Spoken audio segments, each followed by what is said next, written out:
Welcome to the Endless Honeymoon podcast. It's a dump. Let's dump. Yeah, we're excited to do a secret dump today. Been getting a lot of mail, and I'd like to read you some of it, Moshe. Before we get that started, just so you know, Yeah. happy not 2020 anymore. It's over. The good times are a-rolling. I just want that year to be over. That's what everyone was saying. Yeah, but guess what? It's 2021, and shit's still bad. Prisoners. What did you want to tell me, Tosh? I mean, I know we're so lucky, but it really is. Prisoners in our own podcast. Oh, so here's something. I've been thinking a lot about this because you and I were in that level of quarantine where we're like married couple with kid. Mm-hmm. So like that one is like, it's not just like fun married couple. It's like married couple with duties and stress and, so I've been thinking about that a lot lately. And like, I just wish, all right, I wish I would have trained you a little better. What? Okay. Like for example, I got this email. So my parents who are 72 and 74 years old have been married for almost 50 years. And my dad makes my mom coffee every single morning, sometimes delivers it to her in bed or has it ready for her when she comes downstairs. I like that there's options. I know, unreal. They've completely ruined me in terms of my expectations.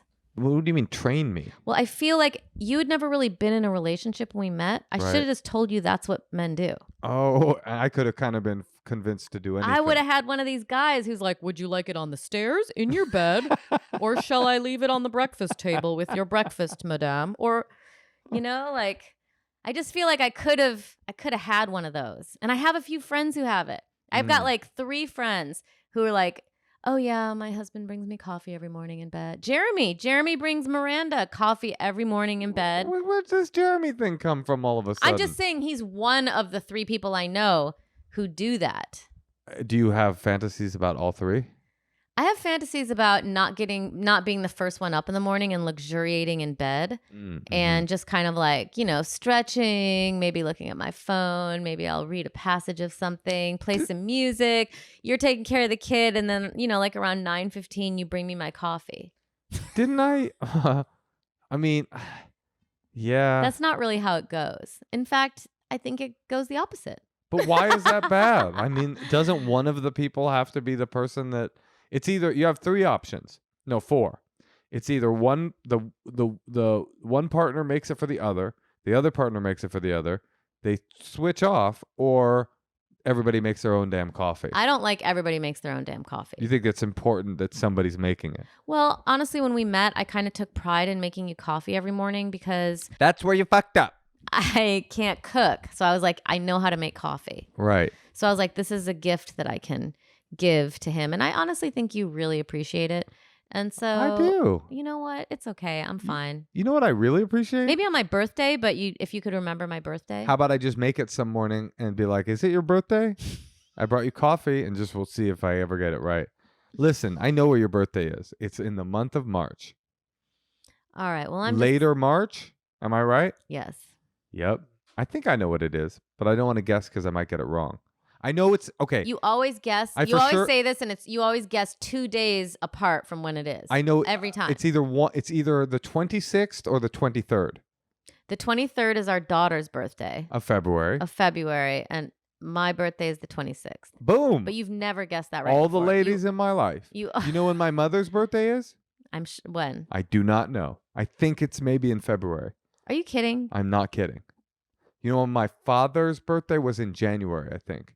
My grandmother's birthday, I know, tax day, which is, I don't know the date of that, but it is tax day. You know what? I don't really know my dad's birthday. My brother's birthday, I know. No one else. I remember my old drug dealer's phone number, 420-5806. All right. Well, I don't know. Are you depressed now? I'll make you coffee. If it'll make you feel better about our relationship. I'll make you coffee one morning. You out? No. Oh. I was just going to read something else. You have something else? Yeah, you don't have to bring me coffee. I really don't care about that. I just thought that was a nice thing to share. It is nice. And then I had a slight thought of like, oh, damn, I fucked up. Right. You could have had... I honestly, I don't know. You don't think you would have done it? No, no, I would have. But if you had said to me, I would love it if you made me coffee in the morning. I am trying to figure out if you were like, no, in every relationship I've ever been in, you think I would have fallen for that? If you've been like, oh, no. Oh, you're new to relationships, but men make coffee for women. I'd be like, oh, I've never heard of that. And that's just standing law. I think it has to do with whoever gets the most. Like, I think Jeremy truly gets pleasure out of bringing Miranda coffee. And I think you would do it begrudgingly. And I actually get some pleasure out of making you coffee every morning. So maybe it's good that I'm the one doing it. Well, I appreciate it that you do it. I love it. It's very nice. I try to bring it to you in bed and you don't like that. The truth is my thought, maybe I'm just selfish. My thought is I really like that you do it. But if you stopped, I would be like, okay, I'll make coffee for myself. I wouldn't be like, why doesn't one of the partners make coffee for the other partner? No, I know. But then it becomes like we're roommates.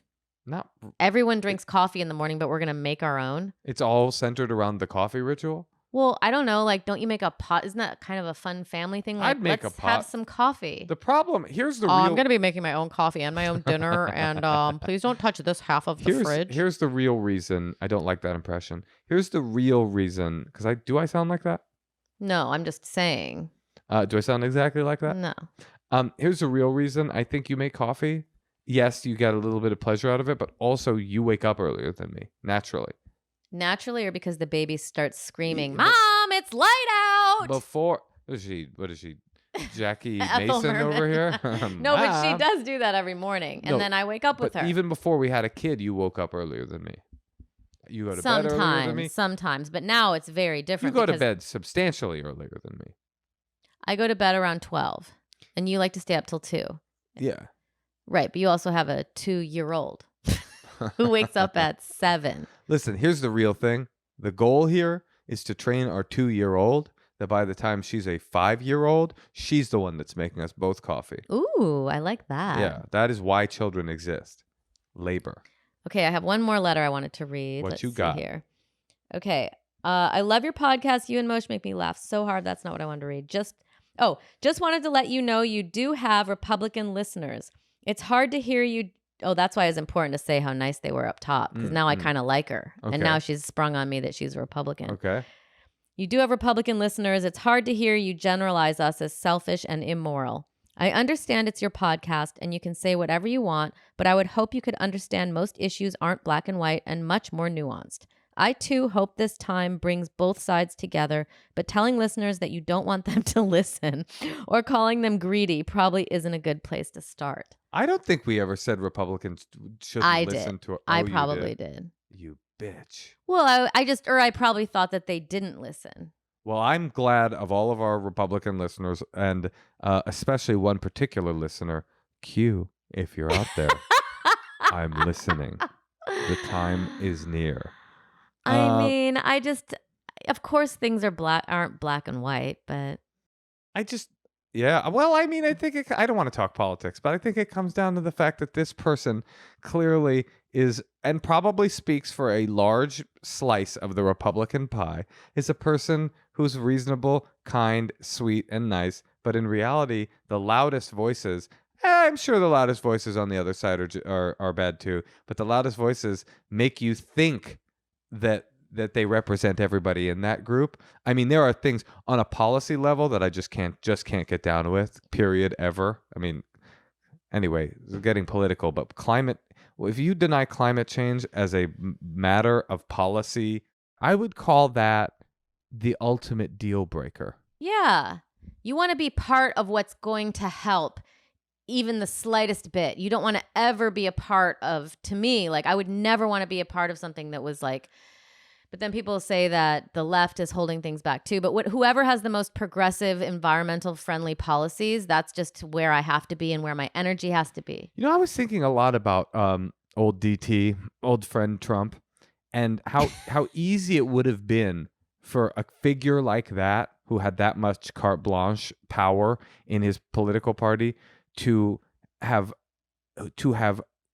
been a success. Like if he just dialed back 12% of the crazy and leaned into things like climate change being real, I think he would have definitely gotten reelected, and also I think he would have probably won over most of the country. If an iconoclast, like, outside the box political thinker, populist dude like that had just been a little less aggressive and awful and a little bit more like leaned in, like just seen the writing on the wall of certain things that he could have done and gotten away with. But of course, that's the truth with every president. You always go like, well, you could have done this, and then you realize like, oh, you didn't want to, and that's the reason you became obsessed with power in the first place. Anyway, we're Wait, getting I have on a question. I have a question for you. Yeah. One last question about this.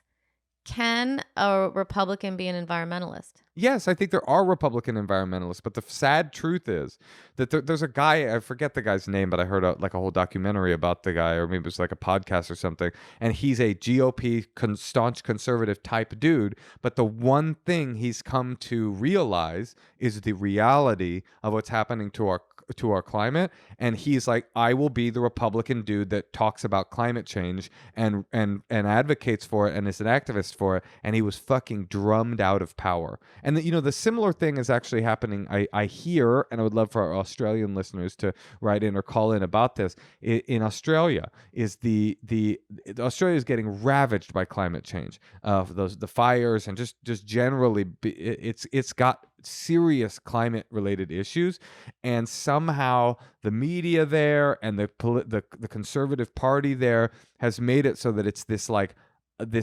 radioactive poisonous thing to advocate for as a political person, and it just has become a dead issue. And it's similar here, honestly. Anyway, we're off on a tangent. Okay, well, let's listen to some secrets. What I wanted to say was, I think that I don't think I would prefer everybody to listen to the podcast and have a good time listening to it. That's why I'm a very political person, but that's why I don't love leaning into politics, even though I'm very politically passionate on this podcast, only because it is such a topically neutral podcast that it's possible to like forget. Something happened 5-6 years ago, but specifically 4 years ago, when politics became the whole world. Like, it became every waking thought on everybody's mind, and that feels just poisonous. I mean, dude, I was just thinking about... But it's what you spend your day doing. Oh, I know. I'm obsessed too. But it was very funny to me. Pete Buttigieg got nominated for Secretary of Transportation or whatever. And all the like leftists that I know were like, fucking Buttigieg is the Secretary of Transportation. This is bad. And he was just the mayor of this small town. And I was thinking to myself, like, I was trying to imagine myself 10 years ago having any opinion about who the Secretary of Transportation was. Like, never before. Like, not just that, they're not just like having an opinion, they're animated and upset. That's so funny. It's funny, but there's something cool about it too. Like, I never knew who my district attorney was prior to this election. I never knew who my council person was prior to this election. I used to say everything I knew about politics I learned from watching SNL. Like in the 90s. Like, I just was never like a political person, really. Well, I think about that with young people too. Like, young people being this politically active. Like, there's something beautiful and there's something like fucked up about it too. And mostly beautiful. It's important to be politically involved, but also it's sad that politics has gotten so loud and so poisonous that like it's more important to know, are you a leftist or a liberal, than it is to know, like, are you a Cancer or a Libra? Yeah, I just used to like to almost reject it and just think about art and creating things. That was the 90s. Yeah. People were like, fuck all this. Who gives a shit? It was like the wake of punk rock, and raves were big, everybody. But what was crazy about it was like, fuck everybody. It was also fuck the Democrats too back then. It was fuck the left, fuck everything. I don't want to be political at all. We still had the fumes of the 60s tune in, turn on, drop out going on. Nobody's talking about that anymore. And maybe that's a good thing. It's definitely... You think grunge was the last gasp of the 60s? I think like grunge and was from punk, and raves were from punk, and like hip hop also, all of these things that's were... from the 70s. I'm talking about the 90s. But I'm saying these things led to the next thing. All of these things were anti-establishment. And it's not like that anymore. Well, I think the anti-establishment is political. is super hyper political. Right. It's not just about not to say that hip hop and punk weren't political. Obviously, they were hyper political, but in a different way. I don't know. Like it wasn't about like how we're gonna. This is smarter. This is better. This is It's like a you lot want. better. I mean, think about how our kids are going. When I start to think about how I want to raise my kid, like I want to tell her about everything that's going on and that her rights are going to be taken away. And I mean, I'll wait till she's 5. Yeah, 5 is the right age. 9. I don't know. When do you tell them? But I'm just saying, yes, it's going to be a more political time. If you're a Republican and you listen to the Endless Honeymoon podcast, keep listening. I do think that the secret to the future of survival in this world, fuck the country, I give a shit about a country, is for people from disparate viewpoints to continue to communicate. That is something that's definitely seeming to be dying on the vine. And I'm married to Moshe, and I do really care about this country. You do, yeah. No, there you go. There you go. Very different. I mean, that is interesting, right? Like, I just don't have. There's no part of me that's like a country, our nation. No, I know. I was telling you the other night, like when people are like, three children died from our country, but it's like, what about all the children dying in other countries? Like, do you care about those children dying more because they were born under like in the same geographical zone as you are? Yeah, because a man in a wig didn't want to pay taxes on tea in the 1700s, and then now we're like, oh yeah, now that's my person. I mean, not to say yes, I totally agree. Oh, I hate that we're entering a political time. I think, yeah, we really are. I want to be like in like a Roaring '20s situation. Well, maybe when this COVID thing dies down, maybe the 20s will be back. But you know what? I think it's good. The 20s, yeah. Imagine like flappers just staring at their phones, though. Right. It's like, I got to get these tassels. I got this tassel filter on my Insta, and it really makes them shimmer. I can do I got this Charleston boomerang I'm doing. The phone is so boring. That's true. It really is. It's like, and we're just going so deep because there's nothing else to do. I just am so yearning, and I just don't know if we'll be able to come back out of it from the phone. I don't think we're going to come back out of any of this. And I look at like the commercials for all the new phones, and it's like everything's about the phone. It feels like a misstep. Who fucking gives a shit about the phone? The phone is like everything. It's all people care about. It's what we've used our technology to try to create like better versions and faster versions. And we can access everything now in a second. I'll tell you what will bring the partisan divide to a screeching halt and the phone thing to a screeching halt is if society truly does begin to decompose and melt down and we become like a chaos agrarian society. I doubt that, but I'm talking, this is 200 years, close to the extinction of the human race, 300, 500, 1,000 years. In the future, you're saying that's all we have left? It's going to be difficult for us to think about like, yeah, are you a leftist? Are you a conservative? When it's like, is that a can of soup? I haven't seen one of those in 7 months. I'm going to kill you for it. Oh, that's what it turns into? I just think like political, the idea. This is a luxury. Well, the idea of being a conservative or a liberal is as concocted as the idea of the United States of America. So, these are all ideas that we at some point came up with and decided were important signifiers for our identity. I don't care about team sports or like I am this, I am that. I know what I'm passionate about politically, and I know what things I care about. And if you are adamantly, I guess this is what it comes down to. If you are adamantly opposed to the things that I think are the most important things in the world, human rights. I mean, I don't want to get into it, but human rights, the environment, criminal justice reform, working wage, people not dying because they can't afford to pay for healthcare.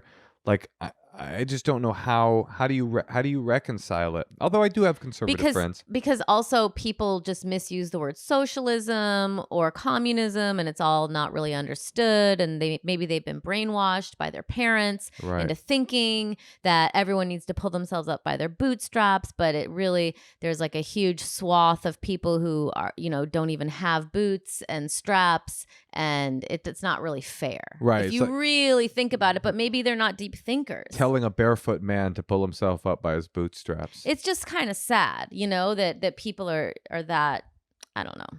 Anyway, well, look, I think it's always good to try to give away more money, I guess. I agree. So to our Republican listeners, if you give us a little bit of your money, we will stop talking shit. Let's do the secrets. Yeah, let's do the secrets. Hey guys, I got a little secret I've been wanting to get off my chest for a while. Anyway, I grew up in Europe on military bases, and in high school, used to love smoking weed, doing drugs, all that sort of good stuff. But if you ever caught smoking weed on a military base, it was a really big deal. Get in lots of trouble, you get kicked out of school, they send you back to the States. So it was a real big no-no. One other important thing about the story is that in Europe, when I grew up anyway, you're mostly smoking hash versus weed, right? And hash is kind of a harder substance and isn't all over the place like a weed flower is. So anyway, we're on our way into the base one time, we got some hash on us, and we see that the security guards, that check your ID to get on the base, they also have a drug dog with them this time. So I didn't know what to do. Have these drugs, don't want to get in trouble, don't want to get kicked out. So right before we get up to the checkpoint, I get the hash and I just stick it up my ass. It works. It's fine. We get through. No trouble. End up going back to my house. And when we get there, my friends end up showing up. And I was really embarrassed about the whole story and about shoving the hash up my ass. But it was their money that I used to buy the drugs, to buy the hash. So after I had removed it from myself, we just ended up rolling that shit up and smoking it. And I never told them they were literally smoking my ass. All right, that's my secret. Thanks. Bye. Smoking that butt hash. That is so scary. Because, how do you go into the military without hash? But then to be that, that's so scary. You could go to jail. Have you ever seen the movie Midnight Express? Is it worth it? Yeah. It's so good. It's about a man with hash. Do you think he put the hash up his ass while he was waiting in line? He was picking his butt, kind of? That's what it sounds like. For a while. But hash is very malleable, right? Couldn't you roll it into and then he cone? shit it out? Yeah, you got to poop that hash. Ew, you think he went through the shit? And I would be so pissed if someone rolled me a joint that had their shit in it. Really? You would not be into that? That's a delicacy. There's certain kinds of coffee that are from a monkey that eats the coffee bean and shits it out, and then it somehow has some property that makes it really. It's a very expensive kind of coffee. So this could be an expensive kind of hash. Okay, I need a palate cleanser. Speaking of palates, let's play another secret. Okay, so many years ago, I was dating this guy, but we were friends, and he was married, but we were still fooling around, and he didn't want to get serious. So I read this thing online about how you could put a curse on someone and make them love you by freezing their hair. And so I took his hair out of his and I put it in my freezer, and I was this dumb 27-year-old. And so we've been married for 10 years at this point. And it totally worked. And that's my secret, and I'm telling him right now. Whoa. Now that was quite a secret. She fucking hexed a married man and caught that motherfucker. Wait, he was married? He was married. She read an article that said freeze his hair. Somehow they've been married now for 10 years. Wow. And did she say she clipped it while he was sleeping? I guess so. Interesting. Is that what you did with me? No, honey, it didn't go like that. How did it go for you? I don't really remember. I thought you were cute. Oh, I like that you smoked cigarettes. If I had played it a little hard to get, would you have maybe frozen some of my hair if you read that article? Oh, what? You were pretty desperate for me, right? I would have. You know what? I would have. That's sweet of you, honey. Well, you know what? You're so fussy about your hair. I can't imagine clipping it in the middle of the night. You don't. That's the beauty of dating someone as hairy as me. You wouldn't have to clip. You just got to wait for me to get up in the morning. You could just scrape up. Use a lint roller and toss that thing in the freezer. I like that. Should we play one more? Okay. Hi. I wanted to leave a secret. For the past few years, I've been really into watching like trans women porn, particularly like trans women who like haven't had like genital surgery, so they like still have penises. I haven't talked about it with my friends or family or anything. I'm not an anti-trans person. Like but it's weird because that's the thing is like I'm I know I'm a bisexual person, so it's kind of like it is my community, and I feel like it is it doesn't seem that weird, but it's also like I feel weird because like as like a queer person, it feels kind of like fetishistic, you know? It feels like I'm fetishizing trans people, and it makes me feel kind of guilty, and I like don't want to tell people because I'm like, well, they think that I'm just like a weird fetishizer, but it's like I love women, and it's like, but also I think it's really cool when women have penises, and it's like, I don't know, but yeah, that is my secret. Thanks, guys. I love your show. Goodbye. So her secret is almost that she feels a little guilty, that she thinks she's fetishizing it, but really, just I feel guilty sometimes because my porn searches are kind of basic. What are they? I'm not going to tell you, but I'm just You won't saying. tell me and our entire tens of thousands of listeners? I'm just saying, why feel guilty? I totally agree. I think this whole idea of politicizing what you're into sexually, or problematicizing the thing. You can't help that. What makes you horny? I once read this article. And you find it beautiful, which is, I mean, even if it's fetishy, it's like your brain you're can't just help. following what you like. Your brain can't help that it's horny, and those women that are the porn actresses that are doing the porn, they want you to be jerking off to them. I mean, what are you supposed to do? Put the trans porn community out of business because you're like tiptoeing around like, oh, I'm not trans. Am I fetishizing the trans community by watching this? It's like, then meanwhile the trans porn star is like, wait, I'm trying to pay my rent over here. I just think like you can't help what makes you horny. Yeah, I once read this Dear Abby a long time ago. It's like, what do you think? Somebody asked Dear Abby, what do you think people's would be most embarrassed to reveal to someone else? And she said, their dreams, because you can't control them. So if you were honest about some of the things you've dreamed about, that would be the most embarrassing thing. And that was probably true at the time, but I think that was before Pornhub. And now it's like everybody knows what their porn search words are, and nobody wants to reveal that. You know what? We should have people tell us they're unusual. If there are any listeners out there, You just want ideas, Moshe. I mean, I got some weird ones that I look up. I'm good. I don't need to know. I'm not going to tell you because you won't tell me. It's a quid quo pro. It's a quid pro quo over here. And I think, speaking of pros, you should keep jerking off to trans women if that's what gets you horny. They want you to. Why are you trying to politicize your orgasms? Exactly. All right. Well, Moshe, I actually have to go check on our child. Okay, I will let you go. But before I do, Yes. I'd like to say I love you. I love you too. Okay, bye.